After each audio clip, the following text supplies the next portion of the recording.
Hello everyone, welcome to Club Deck Corner here on Club at 22, the Rangers podcast. This week, the January win is due to slam shut, and we have still not signed a striker. Yet, hopefully. I am Scott Carney. I have man flu. Apologies for the sound of my voice. Also, if you hear crying noises, it isn't my mind because we haven't signed a striker. My wee man's also not very well, so he might be a wee bit upset as they're trying to put him to his bed. But yes, joining me tonight to battle through is Alistair Pearson. Ali, how are you? Very well. Feels weird with the Rangers during the week because we've got this kind of free week here before we play Livingston, but we do have the transfer window slamming shut, as they do say, tomorrow night, so looking forward to it. It's obligatory that you say slamming shut as well, mate, when you're talking about the transfer window. Nicky, how's it going? Good, thank you, mate. Likewise, feels a bit weird not having a midweek fixture, but there's plenty going on in there to keep us busy. Absolutely, yeah, absolutely. Plenty to get into tonight, that's for absolute certain. Before we do, shameless plug as always, to support the pod to reach the next level, you can join the YouTube channel for as little as 99p a month. You can also buy the podcast a coffee and join the Coffee by Legend membership via buymeacoffee.com. All the links are in the description for this podcast. But the biggest thing that you can do to support us is subscribe to the channel. It's absolutely free to subscribe to our channel. We would really appreciate that, and also drop a like on any video that you watch. That would be very much appreciated. So we'll start with the weekend's game with a win over St Mirren and Paisley. Nicky, your thoughts on the win overall on Saturday? Because obviously it was Ali and I and Jamie that brought reaction to the game after full time on Saturday. Rough viewing, wasn't it? It was pretty rough viewing. To be fair, we did say, didn't we, that it was going to be difficult. I think we spoke last Friday night about obviously the Hibs game. Hibs are one of the teams that we quite like playing because they'll come out and they'll kind of go at us. And I think at the time we'd said that we expected a kind of low block. We didn't really see that, and I think the conditions kind of helped into that. They obviously kind of went for it because they came out the block. They caused us problems with our press. I think constantly on Goldson and Suter, they were pressing. They were quite aggressive, but the conditions were horrific. Right, the wind, the park, even looking at sideways passes from Lundstrom to Ridvan or Lundstrom out to Tavernier. It was the guys were having to be really, really aggressive in their first touch, which just showed how bad the wind in the park was in terms of manipulating the ball. But probably a couple of funny decisions with Clement. I think none of us had picked that starting 11. I think the Sterling experiment at left wing has question marks all over it. But we said last Friday, didn't we, that those were two really hard fixtures. Hibs was the catch-up game. St Mirren was the kind of follow-on, another particularly tricky fixture. 6 points. Celtic, their fans would have been looking across, expecting or hoping for a slip-up. They, on paper, had a very straightforward fixture at Ross County. Didn't turn out that way, but they had a very, very straightforward fixture. Potentially that wee bit of added pressure with us getting the 6 points with Hibs and St Mirren, has just created a wee bit of anxiety over there. But we speak a lot, don't we, about Beale. Would we have won that game under Beale? And I think collectively we would probably say no. It's really difficult to tell, right? We're kind of talking hypothetically, but we come back to some of the stuff that we've spoken about, the mentality that Clement is building. I think there was one point around 89, 90 minutes, you seen Tav very, very vocal, trying to get everybody up, getting the energy up. But again, the power of hindsight, they didn't cause us masses amounts of problems. I think there was a wee kind of bit in the box at one point where there was a shout for a handball. One of their players went down. They then hit the bar from a corner a few minutes later. Butland probably had it covered, in honesty. So they didn't cause us a mass amount of problems, but it's just a scar tissue, isn't it? It's what we've been subject to for a couple of years. It's still there, but slowly they are starting to build that trust. That's a few games now where we've maybe been under the cosh, not necessarily recently, but back into November, December, there's been a few games where we have been put under a bit of pressure towards the end, and we've come through them all. And certainly on paper, you look at our upcoming fixtures, they are favourable. But listen, that's on paper. We cannot get complacent. We need the same level of commitment, motivation, energy. We can't let any complacency creep in, and we keep marching on. Ali, they types of games where Walter Smith built a career on for Rangers, really. Won his leagues many times. Look, in hindsight, Nicky is spot on. That we didn't, apart from the hitting the post, Butland made a few good saves. I don't think he was like the bet, like a high quality save that Butland is very much capable of. We were very much kind of in control, but while watching it, mate, it's never enjoyable. No, it was horrible to watch, to be honest, Carney. I did not enjoy it in the slightest. The last 20 minutes, as Nicky says, the scar tissue from God knows how many previous seasons where you've seen the movie before, if you want to say, in terms of they always get that one chance and they score. As Nicky said, that couple of chances, even the one that Nicky was saying they hit the bar, it was a half chance for me. They get lucky hitting the bar, to be honest. I agree with Nicky. I think Butland would have saved it. We probably were, if you look back at that game, Carney, in hindsight, comfortable. Rangers had a few chances as well to increase the lead. We probably should have, to be honest. But ultimately, I don't care. I wanted 6 points out of 6. The Hibs, I got a performance at Hibs. I was delighted, but that's what I wanted. I didn't care how I got a result against St Mirren. Give me 3 points and let's believe that this Rangers team can do something this season. And ultimately, if Rangers go on and win this title, that was a huge 3 points, but the performance means doesn't matter. From now to the end of the season, Carney, a performance would be brilliant every week, but you're never going to get that. For me, it's 3 points. That's all I'm looking for from the end of the season. I don't care how we play. Yeah, and I agree. I do absolutely agree. I think it literally, as soon as the full-time whistle went on Saturday, my mood completely changed because I wasn't happy with some of the stuff I was seeing from Rangers. Yeah, the conditions were bad, whatever, but it's what it is as a Rangers fan. It's what you do. And as soon as we got it, the first thing I said to myself was, that's a massive 3 points we've just got there. And that's what it's all about, ticking off these games, keeping the pressure on, as Nicky said, to the other side of the city. Let them know that we're just over their shoulders, we're not too far behind and they can't afford to slip up. And Nicky, you're probably right, it could have been a wee bit of anxiety creeped into them because by all reports they were not great on in Saturday against County at home, and who knows, but that's what it's all about. It's letting them know that this time round we won't fail when the chance comes our way. We won't fail to get to close the gap, to put a wee bit of pressure on. And I think that's very much a mentality thing that Clement is building. So no, delighted with the 3 points, that's for sure. We will see better games, but it's always a fucking weird place to go. Paisley, it really is. It's always very, very strange. The man of the moment, Ali, I'll come back to you. Dessers, look, all joking aside, but Dessers, right, you can't deny the difference that we're seeing in him under Clement compared to what it was with Beale. He looks far more up for it. He looks fitter. He looks sharper.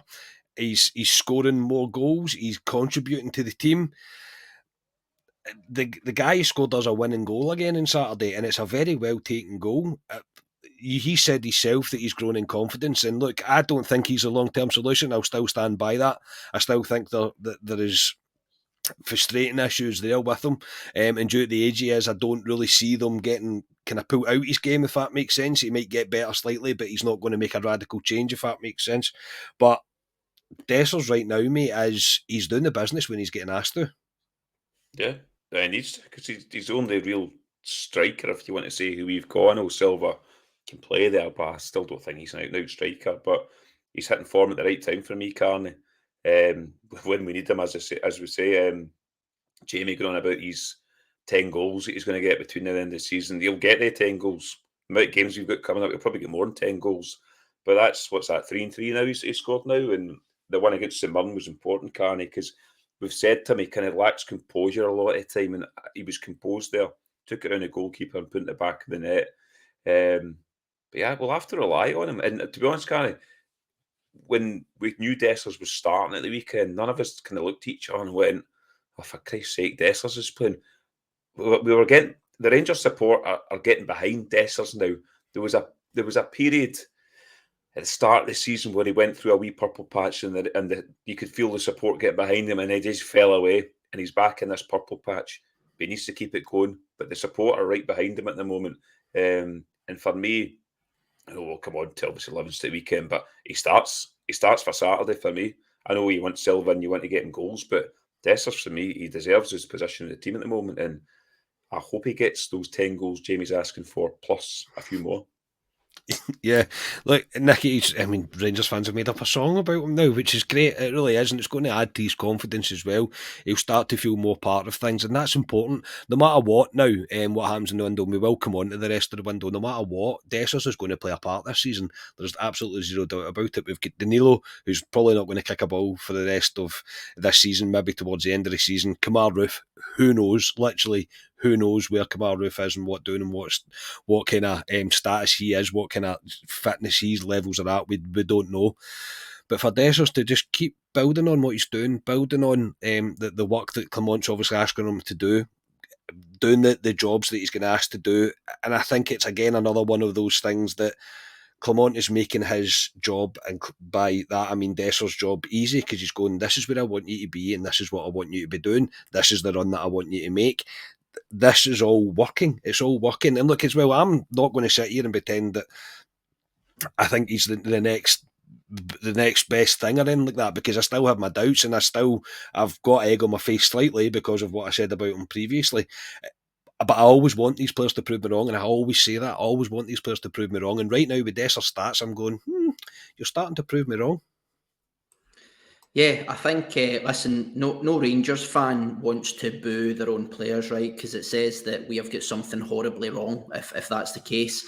But you make a really good point. I think a lot of the players are very vocal about Clement and how he simplified things, and that's maybe what's happening with Dessers. But listen, the guy is an absolute enigma, right? There should be studies on people like these, right? That those 10 minutes at the Hibs game, right? The unbelievable finish, where, to be honest, as he takes the ball in at Hibs and he starts going across the box, you're all sitting thinking, where the hell are you going? Before he reverses it into the corner, and then, as I say, 10 minutes later, he then melts one right into the keeper when he's one-on-one. He's probably been quite fortunate to a degree in regards, because of the situation with Danilo, because of the situation with Ruth. He is fortunate in that he's getting lots of minutes, but there's also almost a bit of patience, I think, with Rangers fans, because there is no alternative, right? I know Fabio Silva's come in, but there isn't really an alternative. And so naturally, I think we are being a wee bit patient with them. But to your point, the improvement under Clement is night and day. We spoke about this last week, and his man management and how he's brought on individual players. And I think it was Joshua Barry, actually. I seen he put a kind of visual on Twitter, and it was the kind of pre-Clement and then post-Clement. I get that these are visuals, right? And there's a bit of an eye test as well. But to your point, the eye test is strong as well, right? He looks far fitter, far sharper. You look at his numbers, but the difference in the differential under Clement was night and day. And I think Ali made a brilliant point as well. There was nobody that, when he was in the starting lineup on Saturday there, that went, oh shit, it's Dessers up front. You know what I mean? I was quite happy it was Dessers. Although I'd said I thought Silva would have played, I was actually quite happy. And I think in hindsight, it was the right choice.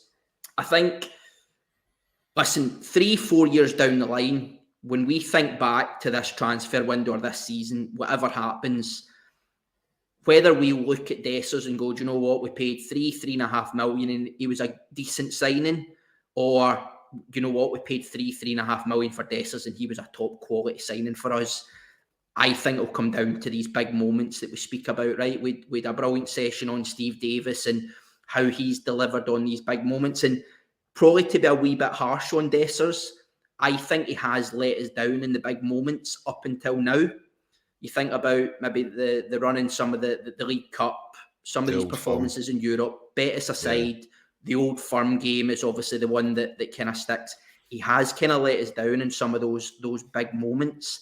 And I think that's the thing that will differentiate people saying, do you know what, he was decent versus, do you know what, he was top drawer because he delivered in big moments. But to flip that round, right, and to give him a bit of positive, his attitude's spot on.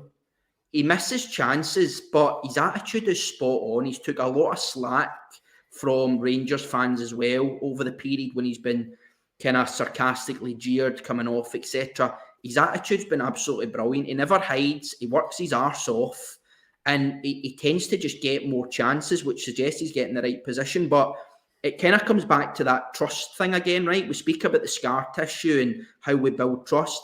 The way Dessers will build trust with these fans is to deliver in big moments. And Betis aside, that was another really big moment against St Mirren. As you said, he won us the game, right? Without him playing, without his goal, we probably don't win that game. So that's just a way to turn the tide. And like you guys, I hope he continues, because we all want to see him doing well. We all want to see him do well. That's the thing. I want to see him succeed. I want to be completely wrong about him. I do.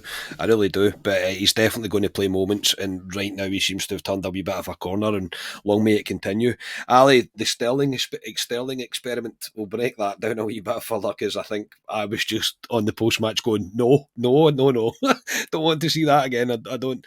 I'm all for a utility player. I really am. I'm all for a player that can play numerous positions, but a player that's making, we signed we thinking he was playing either left back, right back, could play as a centre half, worked his way into kind of centre mid to play in the kind of 6 role, if you like, 6-8 role, if you like. I don't know many players that can play right back, the 6 and 8, and left wing. There's not many players that I know that can do that, and I think there's a reason for it.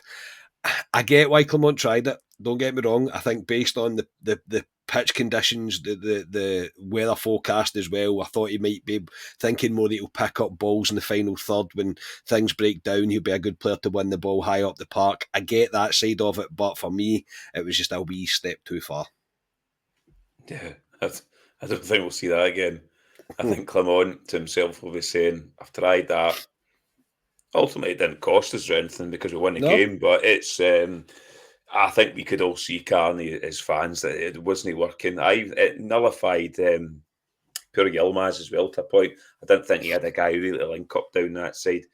Like he says, Sterling is a right back who's found himself in central midfield, who looks good in there, to be honest.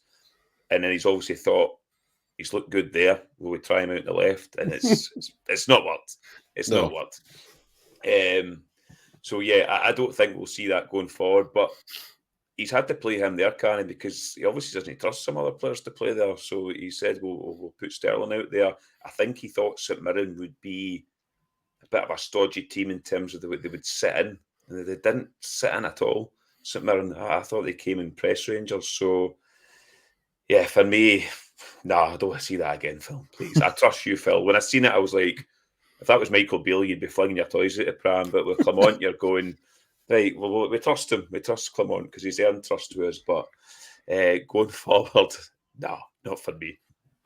No, very much not for me. Nicky, I think it comes down to something that Clement had said during the game, or after the game even, when at half-time I think we would all have been making a call to bring Sterling off, put a winger on, give us a bit more width, and he didn't. He took Cantwell off and he left Sterling on, which I think speaks maybe volumes for the kind of person that Sterling is. I get the impression he's like, just give me a jersey and I'll play whatever you want me to play. It doesn't really matter. I just want to play football, and that's a mentality thing. And Clement classed it as winners. We don't need fancy footballers in days like this. We need winners. And I thought, well, you know what? I can understand your choice selection even more than that, because Sterling's mentality, he must have been kind of baffled when the manager was like, look, I'm going to put you out in the wing. Sorry, what? But oh, right, okay, no problem, I'll do the job.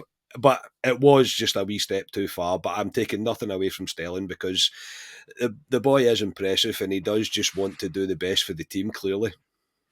Yeah, we're almost getting a bit cocky, aren't we? Because it's like wherever we stick him, he seems to do quite well, and it's like, where can we else? Could we try him? We'll maybe see him up front at the weekend and see if we can play the number 9. But we're almost getting a bit cocky with them. But yeah, likewise, I think that was one of those days, right? You hear it even when you're a young boy playing football, right? It's one of those days that you just need to roll up the sleeves, and Sterling is probably epitomises that in terms of just rolling up the sleeves, working very, very hard. It gives you that defensive option. But yeah, I think we spoke last week when Diamondi was coming in about the centre mid.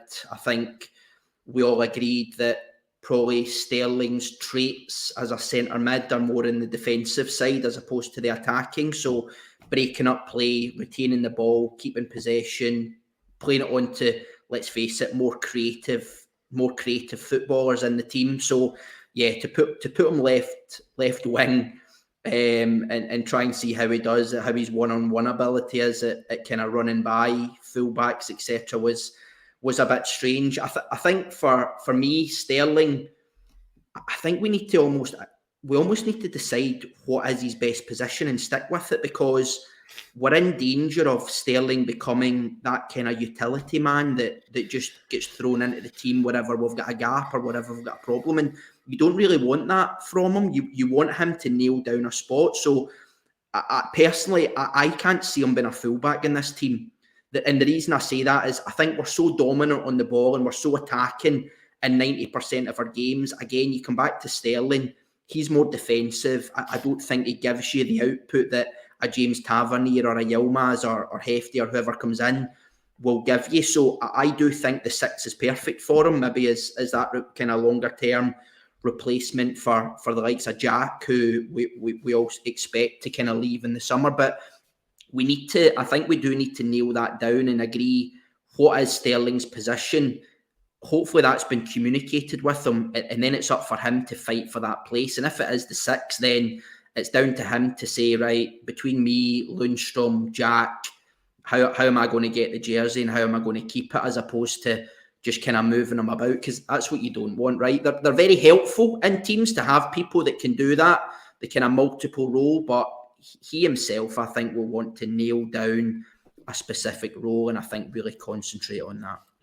Absolutely, yeah, absolutely. So I wasn't really a criticism of Sterling. I don't think, and there's no way I'm criticising him. He's only doing what's being asked of him. It was just one of those things that I thought I'm not really keen on seeing that again. But we'll see if Clement decides to do it. But look, a solid 3 points for Rangers, and all we wanted was 6 points from them 2 tough away ties, and we got it. So we can't really ask much more than that. The performance maybe not great, but a lot of contributing factors. Wasn't going to make it a classic game, but it was D9 that got us there in the end. We'll move on now to the transfer windows. To add to the signing of Silva and Diomande this window, Rangers are expecting the arrival of Colombian winger Oscar Cortez on an initial loan deal, and Rangers will have an option to buy in the summer for an undisclosed fee. So far, anyway, we've not been told what that fee will be. It might come out in the wash. Ali, I'm not expecting any of us to be experts on him. That's for sure. But first of all, before I come on to probably another point, is what's your initial thoughts on this? Never heard of him. I think we were talking before we came on, and all the guys we've signed, never heard of him, if I'm being honest. Silva, I heard of him at Wolves before, but just his name really. That was a bit about it, to be honest. But yeah, he's 20 years. He fits his profile, if you want to say again, Carney, of a guy that was a big talent from where he was coming from. Went to Lons he's at the moment. Hasn't really hit it there. He's been injured there too. So yeah, if he could come to Rangers at the age of 20 and we could get a tune out of him and sign him hopefully in the summer, and then he plays a year, whatever it is, 18 months with Rangers, and then you punt him. That's the model especially with Diomande coming, that's the model we're doing with him. So yeah, it makes sense. I've seen he can play on the right hand side. Although some people have said he has played on the left hand side, so it'll be interesting to see where he plays. But screaming out, we need somebody on the right hand side, Canny, for me. McCausland, I think, has been really good there. He has been good, but we need somebody there up his arse, because Scott Wright the weekend came in and showed why Scott Wright isn't a starter for Rangers. I thought Scott Wright was poor at the weekend. Scott Wright's an impact player for me. We've seen it. I think he's really good off the bench. Scott Wright. At Hampden and only Hampden. He's good. He is good at Ibrox as well. When teams are flagging with 20 minutes to go, he's a perfect guy to bring on. But every time he starts for Rangers, Carney, mostly he's been really poor, and I thought he was again at the weekend, and that's why for me we need somebody on the right hand side. So yeah, again, YouTube videos make the guy look fantastic, but we'll wait to see him in the flesh here. But he's sounds the part, Carney, but until I see him with my own eyes, I'll judge him then. I'll try not to judge him after one game, but I'll give him a wee. No, you'll try. Yeah, you'll try. Obviously, on Twitter there was a rumour that he got a bit of a knee knock in November, which immediately puts the fear right up me because an injury prone player, Rangers go, cool, we'll sign him, we'll definitely sign him because we'll be able to keep him fit, which maybe under Clement that'll be the case, I don't know, maybe we will be able to do something with the medical team being overhauled and whatever else in the way we're looking after our players. But Nicky, Ali made the point there about the right-hand side. I can't remember what podcast I heard this on, and I apologise because I always like to give credit for it, but it kind of dawned on me that he has been playing on the left as well, and we don't have Sima there anymore. And I'm like, maybe this is more of an aim to replace Sima, because I think he's probably done for the rest of the season. Based on all reports, it doesn't look like it's going to be quick. He's not going to really have a real impact left in the rest of the season for us, and I would be shocked if Rangers put out the money that would be required to keep him here. You never know, of course, you never know. That would be one for the summer, obviously, but do you see this as more as a competition for McCausland or a kind of rotation with McCausland, or do you think this is more the left-hand side that we're trying to address? Again, similar to Ali, I can't claim to know much about him. I'm only basing it on kind of what I've read over the last couple of days. It does sound as though he can play both sides. He is right-footed, so it really depends on what Clement wants tactically. I know McCausland's right-footed as well, but what is he looking for from his wingers? Is he looking for the kind of inverted winger that is expected to come inside and influence from that? Or is he looking for somebody who is going to go down the outside to the byline and kind of cut it back? I think I would agree. I think the transfer strategy looks refreshing. A 22-year-old, a 20-year-old, a 20-year-old look as if they're all going to come in the door. So it does look refreshing compared to our let's pick up a kind of off-form, injured player from the Championship that's going to demand really high wages. But I would also agree with Ali. I think McCausland, it's a bit unfair on McCausland, to be perfectly honest, for what is he, 19, 20 years old, to ask him to play that amount under the expectation that you need to win every single week. In an ideal world, we have a solid right wing already, and McCausland is the understudy who can come in, play games at Ibrox, come off the bench when we're winning, and kind of bed him in. But don't get me wrong, he's done fantastically well. I've got very little complaints about McCausland. But it is a bit unfair to ask that much and to have that amount of pressure on a boy who is only 20 years old. But yeah, at the minute, I think it's one of the ones where I expect him to be able to play across both sides. I think looking at his videos and reading reports, he sounds as though he's very fast, but I think the key point for me is they all claim him to be very, very technical, intricate, give and goes, plays 1-2s, which I think is what we need. When you think again about the 90% of the games that we play where teams are parked in their own half, you need players who are going to be able to, who are creative, technical, and are going to be able to break that down. This is what baffles me about signing guys like Matondo, who punt the ball 20 yards and just use the space. There's no space to do this sort of stuff. Sakala was the same. I know Sakala's numbers were decent, but yeah, it's refreshing to see somebody come in who, again, when you watch a lot of these clips, it's all intricate, it's 1-2s, playing in tight spaces, keeping the ball and breaking teams down that way. So I think, again, whilst we were arguing about you don't want Sterling to be too versatile, I don't think it would be the worst thing in the world to have a winger who can do right and left, given the situation we have Dalasima. Yes, yeah, I think that's more so, and it kind of opened my eyes to the signing even more, where I thought, God, you kind of forgot that Seema was injured, if that made sense. And I was like, oh, we are going to need cover there. And now, obviously, I know Scott Wright is going to still get asked to contribute at some points this season. I would expect him, Matondo, McCausland, now Cortez as well. You're like, right, well, that's like they're all going to be kind of interchanging. Maybe not McCausland as much because he's very much a right winger. He might develop into playing on the other side as well. But yeah, I'm interested to see this signing. And more so, I'm kind of impressed by Kloppen and Clement. They've kind of changed our transfer strategy in one window, and I think they have to be commended for that. They have to be commended for the players that they are attracting to the club in terms of it fits the bill. It fits the player trading that we're trying to build. It fits the model. So in one window, in one kind of fail swoop, and obviously the signings we're about to come on and talk about, they're doing things the correct way for me. Obviously, these players need to come here and make an impact, and we need to make profit on them, of course. But under Clement, I believe that every player's really got a chance to succeed under him, because he seems very good in ways kind of management and how he wants to develop players. Rangers have also been linked with Hefty Jefty. I don't know how it's either Jefty or Hefty. I've got no idea what way his name is. But apparently there is a mild complication in that deal, but it is still very much one that the club want to get over the line. Ali, do you expect Ridvan to be here at the end of the window, with this signing looking imminent as well? Strong links with Ridvan going to Galatasaray? Oh, I don't know. It's a 50-50 for me, Carney. If Galatasaray come in with a figure Rangers want, he'll go.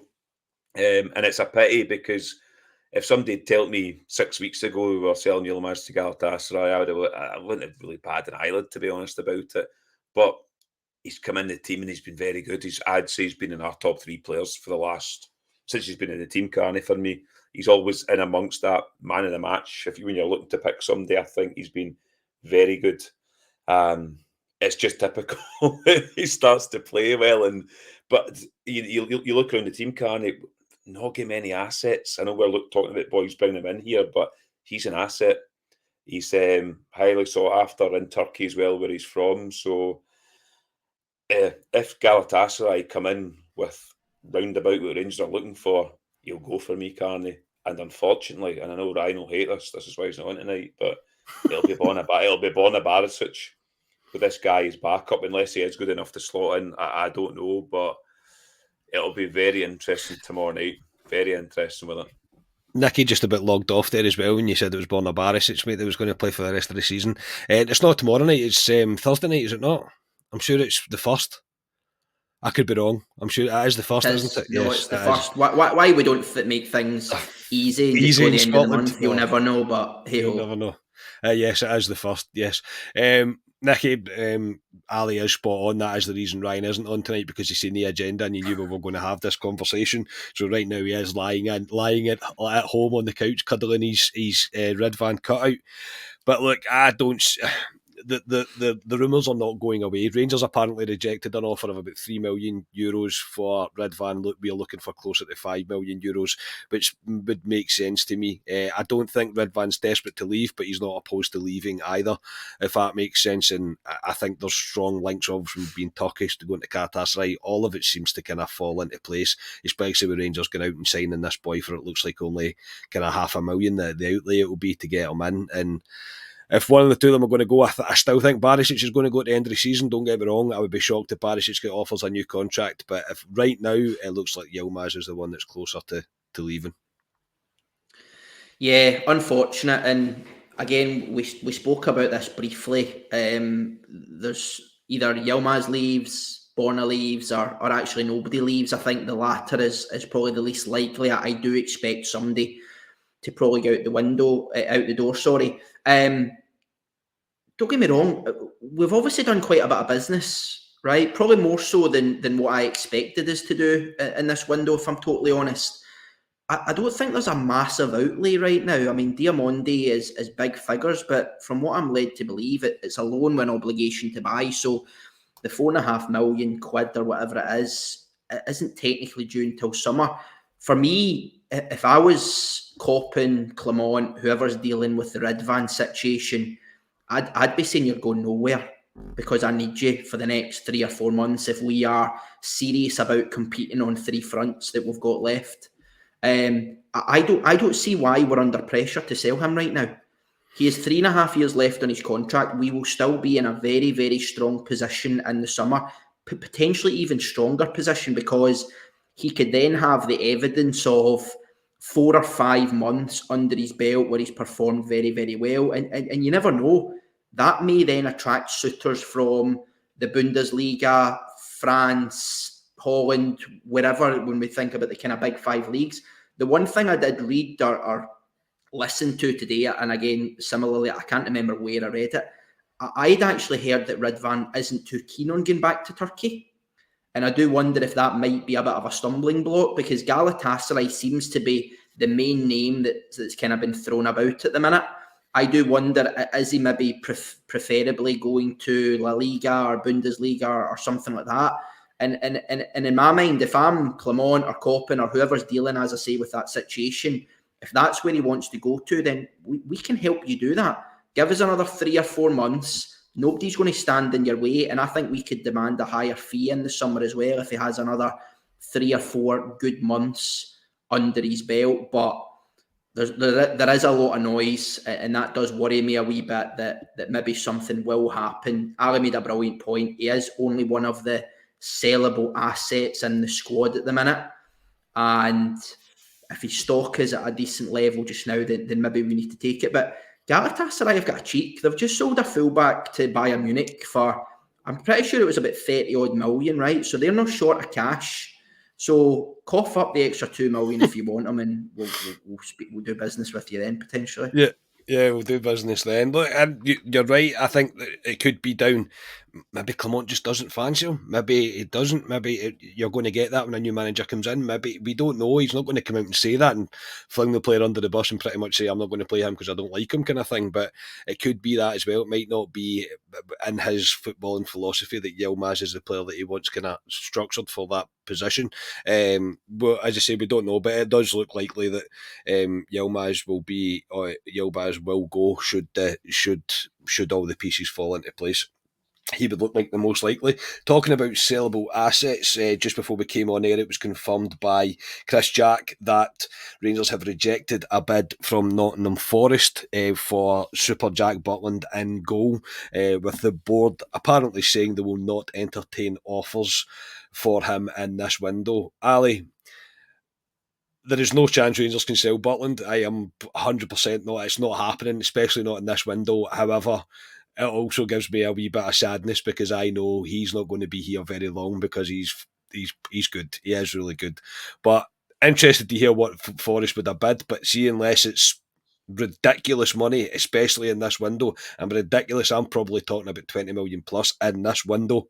Butland's not going anywhere, thankfully. Yeah, I'd love to know what the fee was. Yeah, I'd imagine they would have tested at about 9 million, something like that. They would have probably tested, I think. I'd love to know. I mean, I'll be honest, I'm surprised nobody else is coming for Jack Butland, Carney, if there's only one team that's coming for him. The guy, for me, I know teams will look at it and go, he's playing Scotland. But he is playing in Europe as well. But the guy, for me, he's too good. He's too good for our league, Carney. He really is. He's a fantastic goalkeeper. And as you say, we will lose him. Maybe in the summer, I hope not, maybe later on, but we will. If a team comes in with a big, everyone's got a price tag, can't we? One about Yilmaz here, but everybody has a price tag. I think if we have a successful season this season, I can't see him here past the summer. He'd maybe want a crack at the Champions League and stuff, yeah. But everyone has a price tag. If somebody comes in with a ridiculous offer for Jack Butland, you'll go, Carney. That's what Rangers need to do. I think Clement's alluded to this in terms of how we've not done this in previous seasons. But I mean, I hope Jack Butland's with us for a long time. But if Rangers are serious this season about doing anything in the league, Scottish Cup and the Europa League, can he sell that guy? Can he? He's massive for Rangers, not just for being in goals, but for the back line, everything. It's just everything. His confidence, I think, just bleeds through the team at the moment. He's a role model on and off the park, Carney. He's one of the leaders as well. So for me, Nottingham Forest, you can offer. I know I was about to say you can offer what you want because there is a price tag, but I'll be intrigued to see what it is. But no, he doesn't go in this window for me, Carney. If somebody wants to fling a stupid offer in the summer, you could look at it, but not now. No, not now. Thankfully, not now. Nicky, I commend the board for literally coming out and saying, hands off, it's an old-fashioned, he's not for sale, no matter what you're going to offer, and I think they're quite right. Butland is, if we've got any hopes for the rest of this season, Butland is crucial to that. Back off, Ross Wilson, you horrible wee man, is what I would say. Again, I think we're in a strong position with Butland. I know there was a bit of anxiety a few weeks ago. I think we spoke coming on here about, was it maybe Ali McCoist had made a comment about tying Butland down because he'd only signed a 2-year deal. I think it was rubbished quickly after it was a 4-year deal. So similar to Yilmaz, I think we're in a really strong position. Nottingham Forest will still have very big pockets in the summer. So if they want them, come back then and we'll speak to them, because likewise, similar to the Yilmaz situation, if we are serious about competing for this league title, Scottish Cup, and going further than we are already in the Europa League, Jack Butland is pivotal to that. And I would agree with Ali. I think he's a massive presence in this team. We talk a lot about the scar tissue, right? There was a period there, right? Every time Rangers conceded a corner, conceded a free kick in and around the box, you thought, oh, here we go, right? Jack Butland has made a massive, I think he's probably the biggest factor in changing that. The amount of times he comes out, collects the ball, punches the ball, makes big saves, takes the pressure off, is massive for us in building that trust across the back line again. And likewise, you hear that he's a leader in the dressing room as well. A lot of people look up to him. He speaks very, very well. I think he likes it here. And I think Jack Butland himself would go, do you know what? We've got a right crack at going for a league title here. We could take another cup, and I want another crack at the Europa League, right? We've got a decent, we'll see obviously who we draw, but you just don't know. He'll be looking at 2 years ago and going, I kind of want a part of that, right? Getting to quarter-final, semi-final, final, probably dreaming here, right? But he'll want a part of that. So I think Jack Butland himself would be saying, do you know what? Come and speak to me in the summer. I've got business that's unfinished here at Rangers at the minute, and then depending on what I achieve, we can have a conversation then again. And he's incredibly handsome. He really is. He's incredibly handsome. So no, hands off, Big Sexy. He's absolutely going nowhere for now, which is really good for all Rangers fans. I think I don't know one person that's got a complaint about Jack Butland. He's been a roaring success of a signing. He really has, and thankfully the board are not for doing business in this window. Anyway, we'll see what happens in the future. Before we finish up, I'm going to steal Nicky's question that he put into the WhatsApp group earlier on today. And I am interested in knowing if you would be happy, assuming the deals that we've spoke about just there, Hefty, Jefty and Cortez, they go through. Now, obviously that adds to Diamondi and Silva being added in this window. Ali, I'll ask you first. If we don't sign a striker, are we giving ourselves more of an uphill battle in order to hopefully get anything from this season? And would you be happy if we finish the window with a 4 signings should they go over the line? Oh, it's difficult. The signings that have come in, there's a few curveballs. There's a few curveballs in there. Carney of some signs I didn't expect, and I need to see them in the flesh. But from what I've seen, I'm happy. But for me, Carney, if we want to be serious, we're fighting in 3 fronts here. If Dessers get injured, if Silva for me is not an outside, he gets injured, we're up shit creek. You know what happened when we got to the Europa League final 2 seasons ago, Carney? Didn't have a striker. I'm not saying we're getting to Europa League final this year. I hope we do. But for me, we need to bring a striker in this window, Carney, to give us something to fight in the 3 fronts for me. I mean, we might not bring anyone in. It's if buts and maybes. I mean, if we don't bring anyone in, we can still go on and win the league. We can still do well in the Cup, Carney. But for me, it's a lot of games coming up and got to bring a striker in. I know we talk about Shankland. Apparently Hearts have given him till tomorrow to basically say, are you taking this deal or not? So it'll be interesting what happens there. But I'd like to think, as we spoke offline, Rangers will have a couple of other guys in the background. Even if we bring a striker in and loan, Carney, just to help us for numbers, I'd be looking at that, because you've got the Euros coming up as well. There'll be guys looking to play games, so there'll be guys out there for me. So we need to bring a striker in. So for your question, we need to bring a striker in. I wouldn't be happy if we didn't bring a striker in. You're on mute. I was on mute, yeah. I said you got there. You did eventually get there. I thought you were just going to leave it as, like, we need to bring a striker in, not give an answer. I would tend to agree with you, though. I think I'm in the same boat. I think Rangers really need a striker one way or another. Whether it be Shanklin or not, I don't know. Whether it's going to be another loan to buy, whatever it has to be. But I still believe Clement said Rangers are going to be busy right up to the close of this window, the slamming shut of this window. So I would expect Rangers still to do more business, but you never know, it might not happen. And I was thinking, when Nicky asked the question earlier, I was like, would I be happy? I think I would be a bit disappointed if we don't bring in a striker, because I think it will hamper us going forward. Nicky, answer your own question, mate, to finish up. It's a really difficult one because, again, on paper, if somebody says to me at the end of December that we will bring in 4 bodies, I'd have been like, Jesus Christ, really? Because I was being totally honest, I was expecting 2, maybe 3 at an absolute push. As I say, it's really refreshing to see the boys that are coming in. Likewise, we've only seen them on paper and kind of YouTube videos, so the proof will be in the pudding when they come in and they need to hit the ground running. But like Ali, I think, and you yourself as well, Scott, I think we do need a striker. I think that, and it is really, really difficult, because I get that when you look, whoever's running the commercials at Ibrox, when you look across our squad, Dessers, Danilo, Roof, Abdallah Sima, who can kind of play that role, Fabio Silva, who again is you've got 5 players there, all on big wages.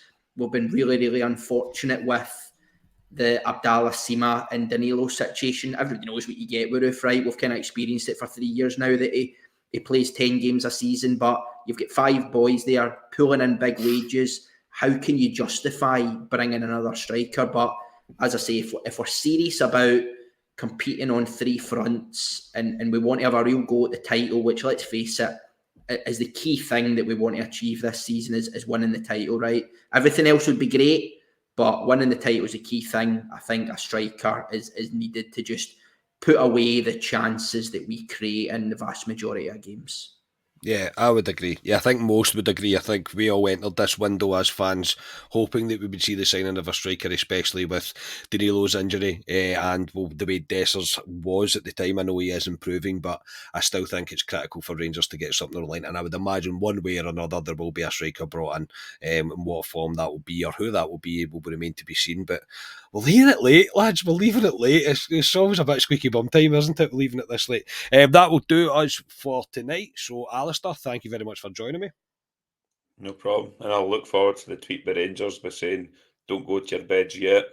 I think the last time they did that was when Casper Kent and Ryan Kent were creeping about Ibrox in the dark. What a night on that Twitter that was, by a, the way. a fantastic night. So if Rangers could recreate something like that and then a striker appears, that'll do for me, Carney, and that will be a very good transfer window for me. But no, looking forward to see what happens and getting back to Ibrox on Saturday. Either that or say don't go to bed yet, because then they'll release that everybody gets a box of cornflakes for £1 because we've joined partnership with Kellogg's. Nicky, thanks very much, mate. Thank you. To steal Ali's point earlier on, Hearts have given Shanklin apparently until tomorrow night, so I think it will be a very good indicator if Hearts do not put out a tweet tomorrow to say we are delighted to say that Lawrence Shankland has signed a new deal or an extension, then hopefully it's game on. But again, on paper, if we can get the 4 over the line and Shankland, I'd be delighted with this transfer window. And I think we've certainly pushed the boat out, I think, then to go for it. Absolutely. So tomorrow, keep your eyes peeled on the channel. There'll be something a little bit different for the pod, but very much worth tuning in for. We're all very much looking forward to tomorrow, so you can tune in and see what that's all going to be about. We'll also be back on Friday with Club Live as we look ahead to the game versus Livingston on Saturday at Ibrox. Thanks to the guys for joining me. As I say, we'll be back later in the week, but do tune in tomorrow. There'll be something a little extra special for everyone. We will speak to you then. We are Club at 22, the Rangers podcast. Cheers, everybody.